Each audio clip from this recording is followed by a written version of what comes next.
We don't want to be here anymore. We're done. So is he asking you to, like, kill him? I Yes. don't understand. Yeah, that's what I've been doing for a while. And I can't get him to stop breathing.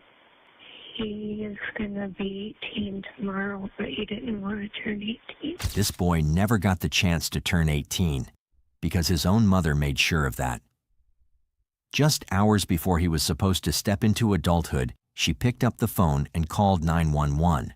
But instead of crying for help, she delivered a chilling statement, and that is, she couldn't get him to stop breathing. Most mothers would fight tooth and nail to keep their child alive, but this one, she did the exact opposite. And it makes you wonder, what kind of mother does something so unthinkable? And how did it come to this? To even try to understand how this all happened, we have to go back to where it started, to a quiet little apartment complex that, by all accounts, should have been just another ordinary place to live. Bay Point Apartments, sitting at 791 East 16th Street in Holland, Michigan. A place meant to be a home, a safe haven, a spot where people came back after a long day, kicked off their shoes, and settled into the comfort of their lives. The Bay Point Apartments community wasn't just some rundown complex. It featured 1- and 2-bedroom units, along with 2-bedroom lofts. Residents had access to central heating and air conditioning, washer and dryer hookups in select apartments, and even a large swimming pool to cool off in the summer.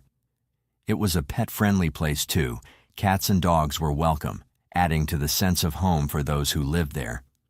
On the surface, it was just another suburban apartment complex, the kind of place where people went about their business without too much drama. And among those residents were Katie Lee and her son, Austin Picard. Just a small family trying to make it through life like everyone else. From the outside, they seemed normal enough.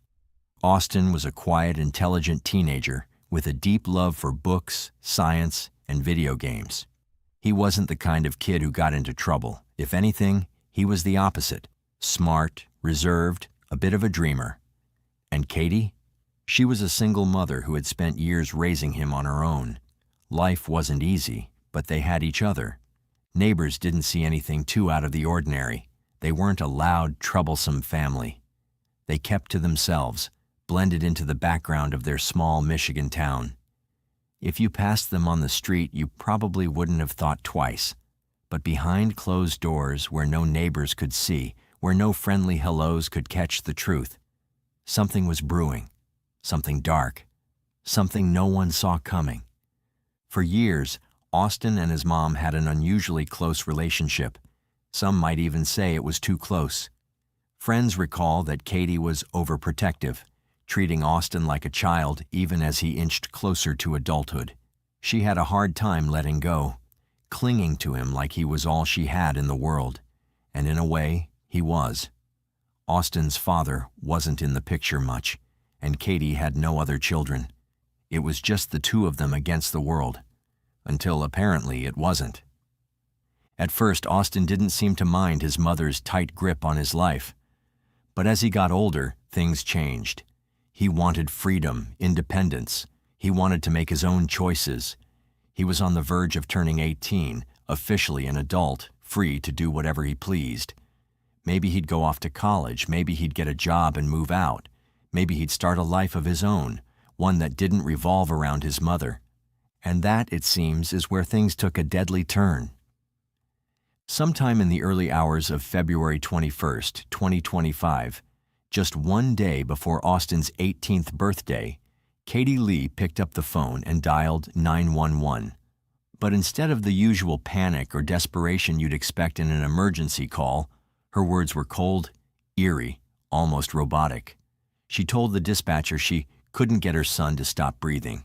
Hi, I need an officer here immediately. Okay, to where? To the apartment she shared with her son, Austin Picard. My son won't stop breathing. He won't stop what? Breathing? He won't stop breathing? Right. Let that sink in for a second. Not that he wasn't breathing, not that he was in distress, but that she couldn't get him to stop. When police arrived at the Bay Point apartment complex, they found a scene straight out of a nightmare. Austin was dead. His throat had been slashed, and he had multiple stab wounds on his arms, wounds that, according to experts, looked suspiciously like defensive wounds, as if he had fought back, as if he hadn't wanted to die. Katie, standing at the doorway with a knife still in her hands, didn't resist arrest, but she didn't surrender easily either. She allegedly made a threatening move toward the officers, forcing them to deploy a taser before taking her into custody. Once she was down, she reportedly told investigators she had hoped the police would kill her so she could be with her son. Then the details got even darker. According to police reports, Katie and Austin had attempted to take their own lives together by overdosing on medication the previous day. But when Austin passed out and the overdose failed, Katie took matters into her own hands, literally. She grabbed a knife and slashed his throat while he lay unconscious, a brutal, irreversible act. The most baffling part of this case isn't just that a mother murdered her son, it's why she claimed she did it. According to Katie, Austin didn't want to turn 18. He was afraid of adulthood, of growing up. He couldn't handle the idea of becoming an adult. But let's be real here. How many teenagers actually feel this way? Sure, some fear the responsibilities that come with adulthood, but let's not pretend turning 18 is some kind of death sentence. For most kids, that milestone is something to celebrate. It means freedom. It means being able to buy a lottery ticket, legally get a tattoo, vote, maybe even move out on their own. If Katie's claims were true, it would mean Austin had been suicidal. But was he? Had he actually begged his mother to help him stop breathing? Or was this just her twisted way of justifying the unthinkable? And even if he had been feeling suicidal, why wouldn't a mother seek help for her child instead of taking matters into her own hands? Why wouldn't she do everything in her power to prevent his death rather than cause it? The pieces just don't add up. 4 days later, Katie Lee appeared in court. Her face was stained with tears, and she could barely contain her sobs as she sat before the judge. Her shoulders shook uncontrollably, her body trembling, as though the weight of everything had finally crashed down on her. For the entire 10-minute hearing, she wept, gasping between sobs, her emotions so raw that it almost seemed like she was just now realizing what she had done. Good afternoon. Are you Katie Austin Lee? Yes. Can you hear me all right, Ms. Lee? Yes. All right. I'm Judge Canal, and I'm arraigning you from the District Court in Holland. This is file 2516105FY. But if she thought her tears would earn her sympathy, she was gravely mistaken. Judge Bradley Knoll was unmoved. His expression remained hard, unreadable, and his decision was swift and absolute, no bond. Katie wouldn't be walking free anytime soon. Perhaps it was the right call, considering her behavior when officers first arrived at the scene. She hadn't just cooperated meekly when they found her. No, she had allegedly threatened them, her grief and anger manifesting as violence, a knife still in her hands. She hadn't wanted to let go of it. She hadn't wanted to surrender. And now, here she was, her fate slipping further and further out of her control. Even in court, her defiance hadn't disappeared entirely. She resisted the public defender's office, refusing legal representation at first, as though she could take on this case alone. But reality wasn't something she could ignore. After several minutes of back and forth, of whispered conversations and quiet pleas from those trying to help her, she finally gave in. With a hollow nod, she agreed to let them assign her a public defender. It was the only choice she had left. But the real shock of the day wasn't Katie's sobs, nor was it the judge's unwavering stance. The most jaw-dropping moment didn't come from Katie at all. It came from her family. They were still there, standing by her, supporting her. Even after everything, they hadn't abandoned her. As the hearing came to a close, as the judge gave his final words and the proceedings were wrapped up, Voices from the courtroom rose, breaking through the heavy silence, saying, "We love you, Katie." However, the legal battle ahead is grim. Katie Lee is facing an open murder charge, which means the jury will be the ones to decide what degree of murder she is guilty of. If they determine she acted with premeditation, if they believe she planned her son's death beforehand, then she will be convicted of first-degree murder, a charge that could lead to life in prison. But if the jury finds that she acted in the heat of the moment, without prior planning, then she will be convicted of second-degree murder. Either way, the result is the same. Austin is gone, and Katie Lee will pay the price. But her troubles don't end there. On top of the murder charge, she's also facing a charge of resisting and obstructing an officer. When police arrived at the scene, she allegedly waved a knife at them, her behavior erratic and aggressive. It was as if she had no intention of making things easy, not for herself, not for law enforcement, not for anyone.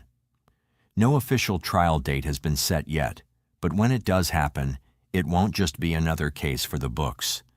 This trial will be something people won't forget. It will be a long, painful process for everyone involved. Austin's friends, who are still trying to make sense of his sudden and brutal death, his extended family, who now have to live with a nightmare they never imagined, and even the outsiders, the true crime followers who consume these cases daily but still find themselves shaken by this one. Because no matter how many stories we hear about parents killing their children, this one feels different. This one feels personal. And the biggest question remains, why? Why did Katie Lee do this? What could possibly make a mother take her own child's life? The explanation she allegedly gave, that Austin didn't want to live past 17, is chilling. It's the kind of statement that makes you pause, that makes you wonder if you heard it correctly. There is no known history of suicidal thoughts. No evidence has surfaced that suggests he struggled with depression. No close friends or relatives have come forward to say that he had been unhappy. If anything, Austin's future seemed bright. He loved science. He loved space. He had dreams and aspirations, ideas of who he wanted to become. So why would he suddenly wish to throw all of that away? And then, there's the possibility of money. Follow the money.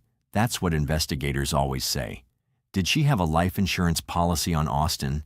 Could there have been something to gain financially from his death? Nothing has been confirmed yet, but it's a question worth asking. People have killed for far less.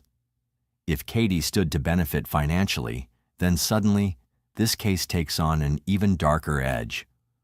Or was the answer something even more terrifying? Was mental illness at play? Did she suffer from delusions? Did she believe she was saving Austin? There have been cases before where people, often suffering from severe psychological disorders, convince themselves that killing their loved ones is an act of mercy. Did Katie truly believe Austin was better off dead? Did she think she was doing him a favor? And what about drugs? Could she have been under the influence? Drug use can explain erratic behavior, paranoia, aggression. But here's the most horrifying part. No toxicology reports have been mentioned, which means that, as of now, there is no evidence that Katie was high when she did this. And that makes it so much worse. Because if she wasn't in some drug-induced haze, if she wasn't under the influence of anything, then that means she did it completely sober. It means she made this choice with a clear mind. Perhaps one of the most disturbing aspects of this entire case is the reaction from Katie's family. How does one rationalize standing by a family member after something like this? How do you look at a woman who has done something so unspeakable and still say, "We love you"? Is it denial? A refusal to accept reality? Or is it something deeper, a kind of unconditional love that defies logic? Some families cut ties immediately, unable to stomach the betrayal.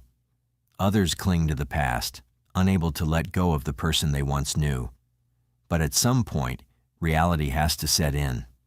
At some point, they will have to ask themselves, if Katie Lee could do this to Austin, who's to say she wouldn't have done it to someone else? Who's to say she wouldn't do it again? At the heart of this case is a single, devastating truth. Katie Lee failed her son in the worst way imaginable.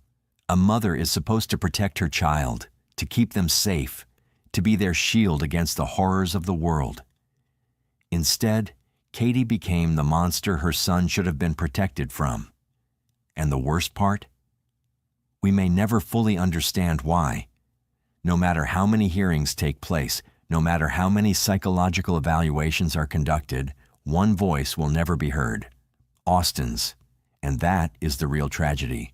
The remaining family is doing everything they can to keep Austin's memory alive. They even created a GoFundMe in his honor, hoping to give him the kind of send-off he deserves. The organizer, Elisa Paycart, didn't go into details about what really happened, but one thing is clear: they want the world to remember Austin for the bright, loving person he was, not the way his life ended. She described him as caring, funny, and full of life. He loved his family and friends more than anything, but if there was one thing that truly fascinated him, it was space, galaxies, planets, the unknown. He loved it all. And now, his family has come up with a plan that feels almost poetic. Instead of a traditional burial, they want to send his ashes into space on an actual rocket ship. It's the kind of farewell that matches his dreams, making sure that even in death he reaches for the stars. Of course, losing someone like this isn't just emotionally devastating, it comes with financial struggles too. Funerals, memorials, and everything in between add up fast. Elisa said that some people have already reached out, asking how they can help, and honestly, the best way right now is through donations. Every little bit helps as they work toward their goal of celebrating Austin's life the way he would have wanted. So far, the GoFundMe has raised over $6,000, but they're hoping to reach $12,000. It's not just about money, it's about giving Austin a proper goodbye, one that honors the person he was. Meanwhile, Katie Lee is sitting in jail, facing some of the most serious charges imaginable. Open murder, resisting an officer, no bond. She's not going anywhere anytime soon. And if she's convicted, Michigan law could put her away for life. But here's the big question. Did she really do this because Austin wanted her to? Or is there something much darker at play? What do you think? Drop your thoughts below.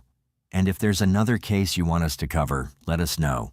If you like the way we create these videos and you want to help bring more cases like this to light, hit that like button and subscribe for more deep dives.